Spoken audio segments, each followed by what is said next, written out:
एक समय की बात है। एक छोटे से गांव में एक बूढ़ा आदमी रहता था। वह बहुत ही नेक और ईमानदार था। वह हर रोज नमाज पढ़ता था और अल्लाह की इबादत करता था। एक दिन जब वो अपने खेत में काम कर रहा था, उसने एक छोटा सा पत्थर देखा। जब उसने उसे उठाया तो उसने देखा कि उस पर बिस्मिल्लाह लिखा हुआ था। बूढ़े आदमी ने सोचा कि यह एक निशानी है और उसने उस पत्थर को अपने घर ले जाकर रखा।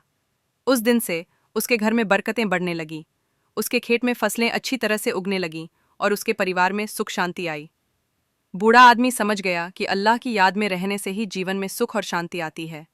वो और भी अधिक नमाज पढ़ने लगा और अल्लाह की इबादत करने लगा। उसके गांव के लोग भी उसके पास आने लगे और उसकी कहानी सुनने लगे। वे भी अल्लाह की याद में रहने लगे और उनके जीवन में भी बरकतें आने लगीं। इस तरह बूढ़े आदमी की कहानी ने पूरे गांव को बदल दिया और वे सभी अल्लाह की याद में रहने लगे। इस कहानी से हमें यह सीख मिलती है कि अल्लाह की याद में रहने से जीवन में सुख और शांति आती है और हमें अपने जीवन में नेकी और ईमानदारी के रास्ते पर चलना चाहिए।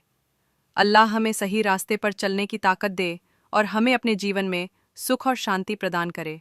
आमीन। मुझे लगता है कि आपको उर्दू में ये कहानी चाहिए थी, इसलिए मैं इसे उर्दू में लिखने की कोशिश करूंगा।